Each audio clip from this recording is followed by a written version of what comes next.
Hi, my name is Frank Lociavo, and in this tutorial, I'm going to give you a basic introduction to summation notation.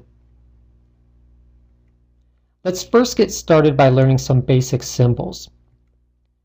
In this particular example, we see a formula for computing a Pearson correlation coefficient, which is a very common statistic and something that's typically covered in basic introductory statistics courses. What we see here is that in general there are no numbers. We see many sigma symbols, and then we also see some other variables represented with letters like x and y. So what do the x and y actually represent? Well, imagine that we have two variables like height and weight, and we want to see if there was a correlation between these two variables.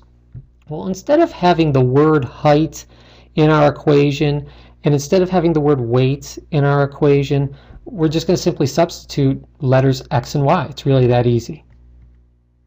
So it makes it a little bit easier to write. So what we're going to be trying to do in this particular example is see if there's a relationship between a person's height and a person's weight. And those two variables are represented by x and y. Well, another thing that we see oftentimes in statistical equations is the n. And here we see an n, another n, and another n. And n just represents the number of data points that we have for a particular variable. So for this x variable right here, we can see that we have one person who was 60 inches, the next person who we measured was 72 inches, and so forth. So in this particular case, we have 6 data points for this x variable. We also have 6 data points for the y variable. So in this case, our n equals 6. Then, of course, what we notice in this equation is the sigma symbol. And all it really represents is to sum something up, which means to add something up. In this particular case, it's written in a pretty formal way. We see sigma x, and it really just means sum up all of the data for the x variable. So we just want to add up all of that data. It's written in a relatively formal way because it tells us where to begin, and it says begin with the first data point. And as you're summing up, sum all the way through the nth data point, and there are 6 data points. So it's really just telling us sum up the entire list of data. And because that's what we usually want to do, we can write this equation, this very small equation, a little bit more simply, just sigma x. Sum up all of the data for the x variable. And if we added up all the numbers in this particular case, we would find that the value is 403. All right, well, let's get to the steps now. Let's make sure we understand how to do this now that we know some of the basic symbols that we're going to encounter. So I'm going to teach you 3 different steps, and then we're going to go through several examples. So in step 1, we have to identify what term follows sigma. And what we're essentially asking ourselves is a question like this. Sum up what? What am I being asked to sum up? So let's look at our data again for those 2 variables, x and y, height and weight. I'm going to remove the descriptors there, inches and pounds, just so we're dealing with numbers. So let's say we see a very small equation like this. Sigma x, sum up x. I need to ask myself, sum up what? What am I being asked to sum up? So what's attached to the sigma sign? Well, in this case, it's pretty easy to see, only the x's. So what we're being asked to do is sum up all the data for the x variable. Another way that this is written is sigma with x in parentheses.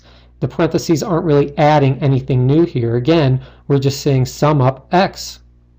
So we'll usually see it written this way. Here's another example. Sigma xy. Well, when we see 2 variables listed right together like that, it means multiplication. And what it's saying is sum up the product of each x variable with its y counterpart. So what it's saying is don't sum up anything until you have some data in which you've taken the x variable and you've multiplied by the y variable. So what it's really looking for in this equation is we take the x, which in this case is 60, we multiply by the y, which is 105. So this person was 60 inches and weighed 105 pounds. This person is 72 inches, weighs 213 pounds. I have to multiply those. So 72 times 213. So once I find all of those products, when we multiply things, the answer that we get is called a product. Once I find all of those products, then I need to sum it up. That's what this equation is asking for. Sum up the x's times y's. Here are the x's times y's. So you're starting to see why it's so important that we ask ourselves this question, sum up what? What are we being asked to sum up? Here's another example. Actually, this is just an example and another way in which this can be written. And again, you see these parentheses hold this all together, and they're directly related to the sigma because this comes right after the sigma.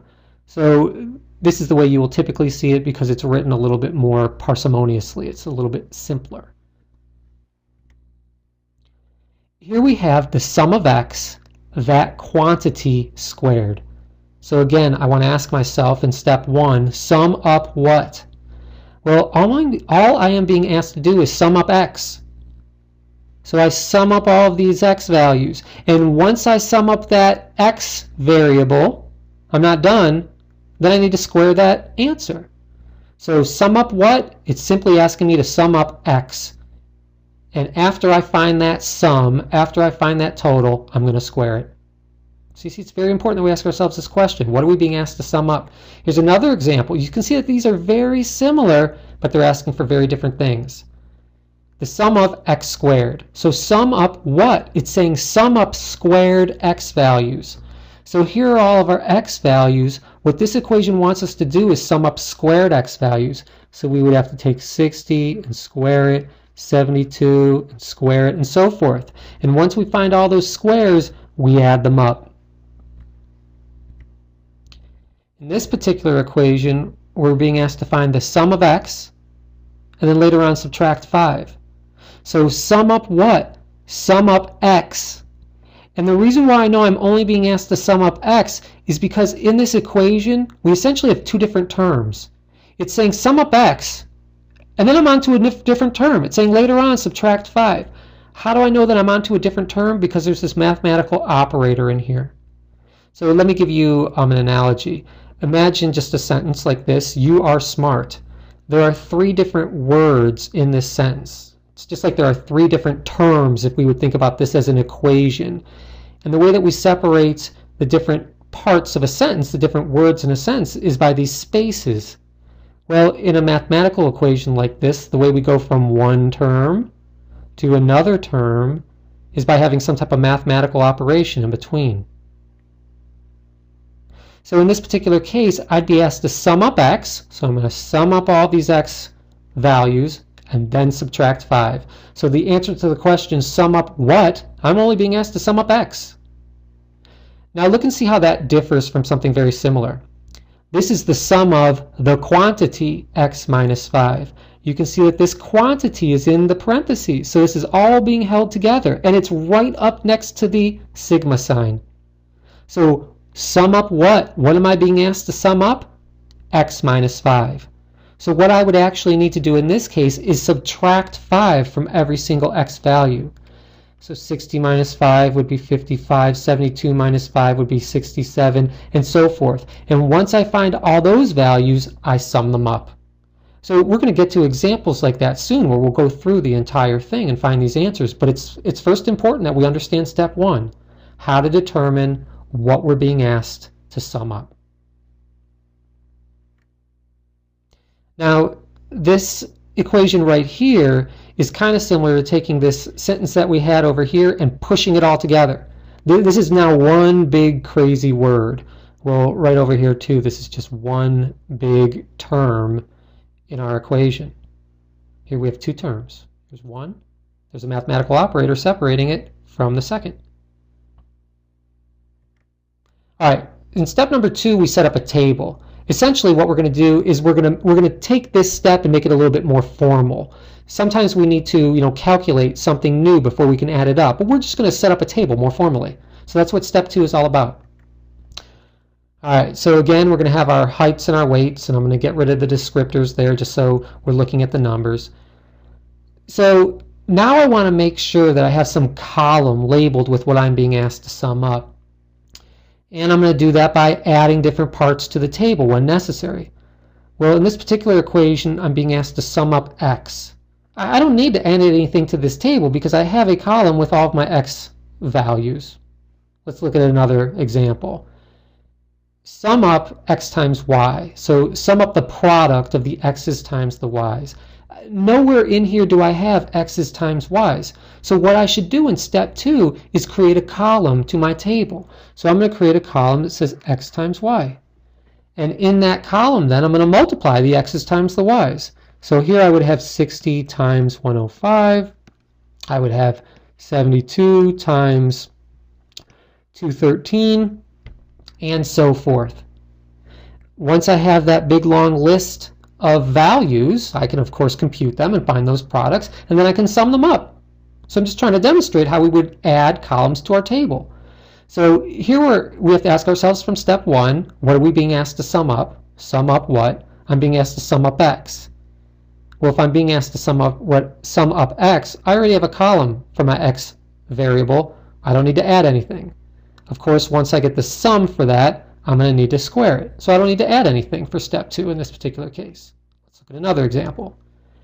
Here I'm asked to sum up the sum of the squared x values, the sum of x squared. Nowhere in here in my table do I have a column of squared x values. So let's add that. So we're going to simply square the x values. 60 squared, 72 squared, 65 squared, and so forth. And once I find all those squares, this is asking me to sum them all up. So you see how adding a column to our table is helpful. Here I'm being asked to sum up x and then later on subtract 5.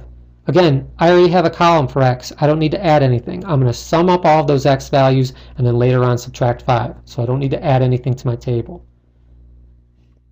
Now, this was the example we just talked about. See how it differs from this one. The sum of the quantity x minus 5, this entire quantity. So here I need to ask myself from step 1, sum up what? I'm being asked to subtract 5 from every single x value and then sum up those different scores.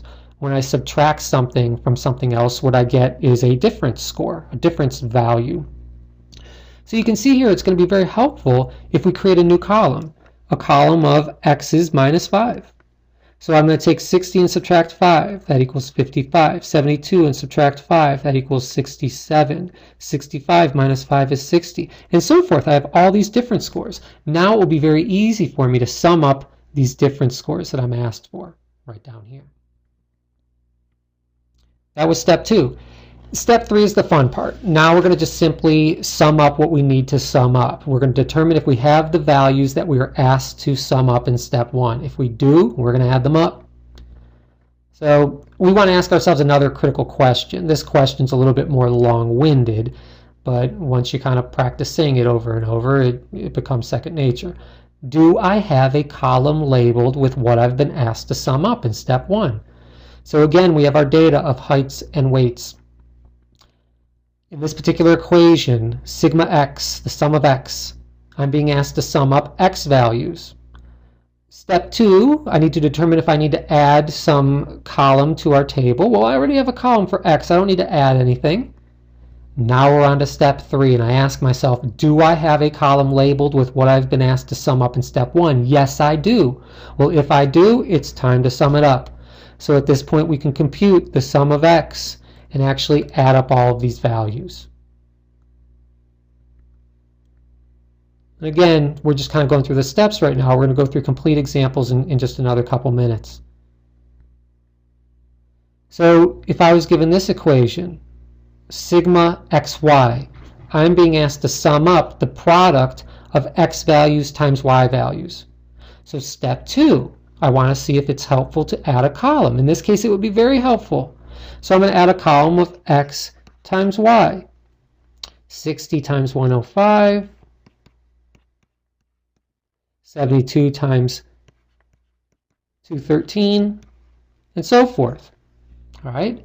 Then I'm going to go to step 3, and I'm going to ask that critical question. Do I have a column labeled with what I've been asked to sum up in step 1? I've been asked to sum up x's times y's. Here's a column of x's times y's. Yes, I have a column labeled with what I've been asked to sum up. Now it's time to add them all up. So another example. Sigma x squared. I want to sum up all the squared x values. So that's what I just determined in step 1. Step 2, do I need another column to make things easier? Well, I don't have a column of squared x values. I have a column of x values. So let's go ahead and make a column of squared x values. So 60 squared, 72 squared, and so forth.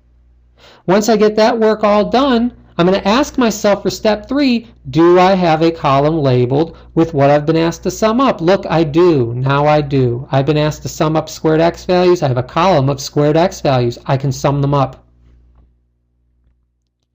In this particular example, I'm being asked to sum up the quantity x minus 5. So I'm being asked to take 5 points from every single x value. All right, step 2. Do I want to make a column to make things easier for myself? Yeah, I think I should. So I'm going to label that x minus 5, and I'm going to subtract 5 from every single value. 60 minus 5 is 55, 72 minus 5 is 67, and so forth. Now I get to step 3 and I ask myself that critical question. Do I have a column labeled with what I've been asked to sum up in step 1? I've been asked to sum up x's minus 5. Here's a column of x's minus 5. So now I know exactly what to sum up. Let's go through some practice problems. In this case, we're being asked to sum up x and then add 5. So step 1 was figure out what do I need to sum up. Sum up what? I've determined I'm simply being asked to sum up x. And then to complete the entire equation, later on, I'm going to add 5. So I know what I need to sum up. Step 2. Do I need to add a column to this table of values to make things easier for myself? I don't think I do. All I'm being asked to do is sum up x, and here's a column of x. Step 3. Do I have a column labeled with what I've been asked to sum up? I'm asked to sum up x. I have a column labeled x. I might as well sum it up. So the sum of x in this case equals 3 plus 6 is 9. 9 and 4 is 13. 13 and 7 is 20. So the sum of x equals 20. I'm not done. I was asked to compute the sum of x plus 5. So now I will have 20 plus 5 equals 25. That would be our final answer. Let's look at another practice problem. Here I'm being asked to compute the sum of the quantity x minus 3. So the quantity x minus 3 is all together connected to this sigma. So now I know what I need to sum up. I need to subtract 3 from every single x score before I can sum anything up. So would it be helpful to create another column to my table? I think it would be. I should have a column where I subtract 3 from every single x score. So let's label it accordingly, x minus 3. Let's subtract 3 from every single score. 3 minus 3 is 0. 6 minus 3 is 3. 4 minus 3 is 1. 7 minus 3 is 4. Okay. At this point, I see if I'm ready for step 3. I ask myself, do I have a column labeled with what I've been asked to sum up? And in this case, I do. So all I need to do is sum up this column. 0 and 3 is 3, and 1 is 4. 4 and 4 is 8. So the sum of the quantity x minus 3 equals 8. Let's look at another problem. Here's where you're going to see where step 3 is important. When we ask ourselves that question, do I have a column labeled with what I've been asked to sum up? Because sometimes the answer is no. What do we do then? Well, let's find out. We're going to figure that out in this particular problem. So I'm being asked to sum up the quantity x minus 5 squared. So x minus 5 is held together here in the parentheses, and the exponent is attached to the parentheses. So this is all just one component of an equation. This is just one part of an equation. It's all together. So what am I being asked to do? What am I being asked to sum up? I'm being asked to subtract 5 from every single x score, and then once I compute those different scores, I need to square them. Okay, no problem. So I need to ask myself, would it be helpful to add a column to my table? Because I only have x scores here. Yes, I want to subtract 5 from every single score. So let's do that. We'll label this column x minus 5. So let's subtract 5 from every single score. 3 minus 5 is negative 2. 6 minus 5 is 1. 4 minus 5 is negative 1. And 7 minus 5 is 2.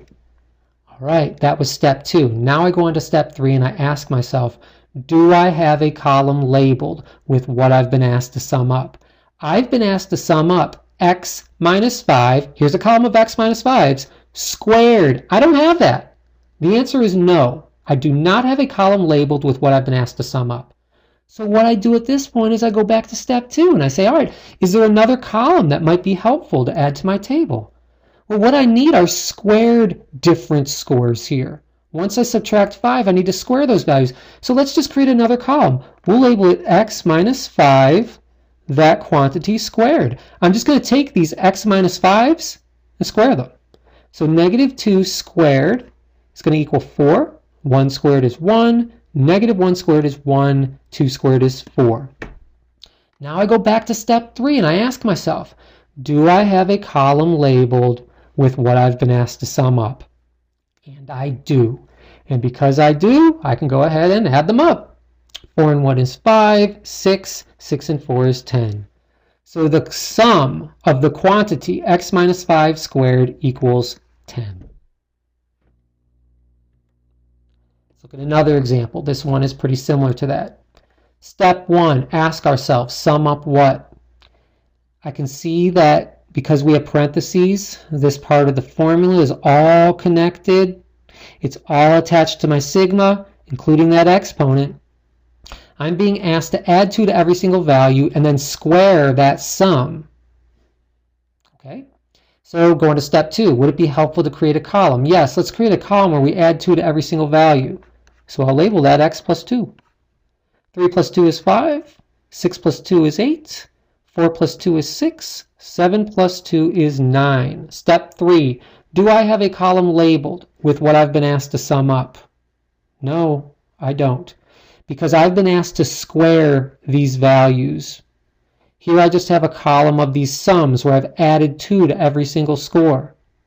So I go back to step 2 and I ask myself, would it be helpful to create another column? Yes, it would be.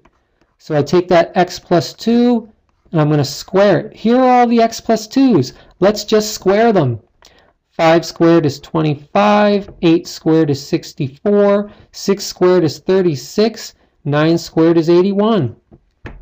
Step 3, do I have a column labeled with what I've been asked to sum up? And the answer is yes, I do.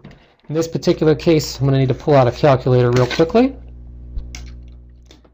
So let's see what this would equal. We'd have 25 plus 64 plus 36 plus 81 equals 206. 206. All right, that's our answer. The sum of the quantity x plus 2 squared equals 206. All right, some final thoughts on summation notation. First of all, it's very important to master. I mean, you can see here that the language of statistics is written in summation notation. And furthermore, it's sometimes easy to confuse some of what we're being asked to compute. I mean, we can see here, here's the sum of x squared, here's the sum of x, that quantity squared.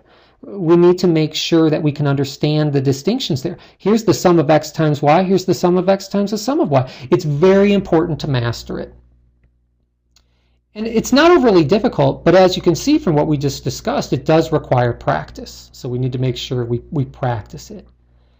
Good luck. I really hope this tutorial has been helpful to you. Summation notation, I think, is kind of fun to play with, and it's very important to master so that you can do well in the rest of your statistics course. Good luck.